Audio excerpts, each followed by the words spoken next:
Hello, fellow human beings. I'm Reverend Enrich, a humanist minister and the founder of the Holistic Church. This week, spending, right or wrong? I'm not a financial advisor, and this episode is not about money management. It's about spending money. To be even more specific, it's not about the money we have to spend, but the money we spend because we want to. A lot of us like to indulge in Starbucks coffee. Most of us want to look sharp and spend small fortunes on trendy clothing, shoes and accessories. Personal care is not far behind. Manis, pedis, and yes, hair costs money too. We follow the motto of Carrie Bradshaw on Sex and the City.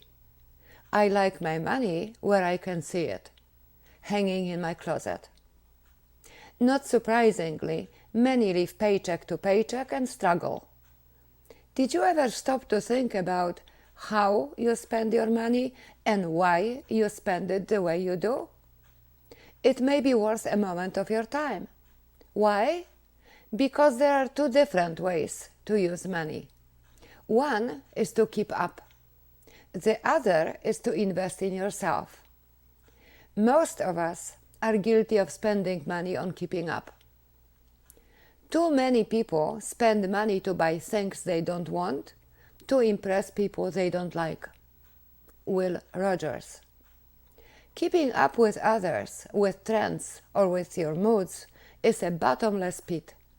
If you continue keeping up, you will likely stay broke forever. Why is it so important to you to keep up? This isn't high school anymore. You are an adult now, and you have likely figured out already that uniqueness has more value than uniformity. Think of the artists you like. Are they like everybody around you, or somewhat odd, original, and unique? Yes, it's the somewhat odd that's attractive. Give it a thought. You are spending all the money on worthless fast fashion to match the crowd, not to develop your personal style. Is it really your goal today? Spending money on your priorities is different. Since the priorities are yours, there is no competition, no one to impress, no one to keep up with. Spending on health, including dental health, wellness, staying in shape, eating healthy, and just as important, learning, is smart. Helping a friend in financial need or supporting financially a cause close to your heart is good.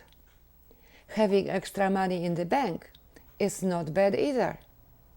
Now imagine the end of the world, which happens on a varying scale, every then and again, in the form of a devastating tornado, earthquake, fire, flood, hurricane, and so on.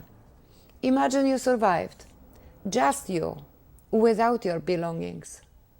What would you have at such a moment? Would your essentials survive unscathed?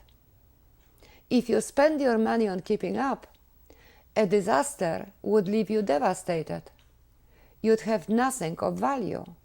You'd have to start the whole process of accumulating and competing anew. If you invested in yourself and your relationships, even if a disaster should befall you, you could afford to keep your cool. Should you lose everything, you'd still be healthy, slim and trim, have great teeth, diplomas and skills that guarantee your self-reliance under any circumstances. You'd still have friends you've seen through hard times who value you, and some hard cash in the bank. Starting over wouldn't be scary. Nothing could strip you of your value. Don't tell me where your priorities are.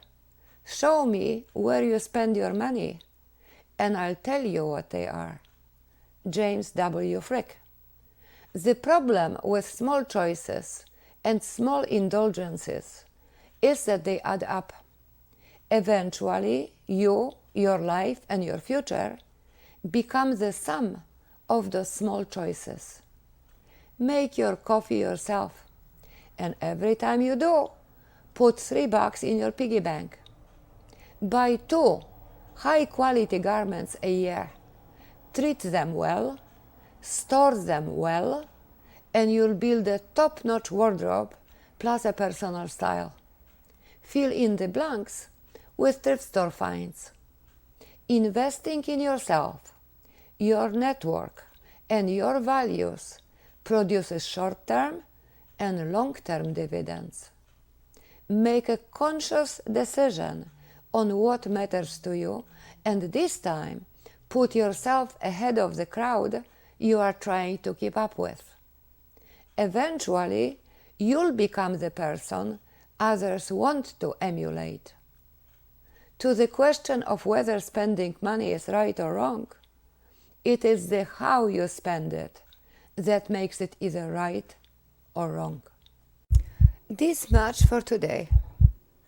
Follow the Holistic Church's podcast, familiarize yourself with its values, and learn how to develop and use your personal power for yourself, impact, and relevance.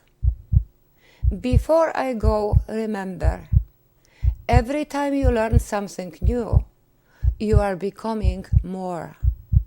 Every time you are empathetic towards someone or something outside of yourself, you are becoming better. You are the now and forever. You are the kingdom within. You are in charge. You are the creator of your life. You impact other people. You impact the world and the ecosystem. Take good care of yourself. You are powerful. Believe in yourself. Until next week, use your power for good.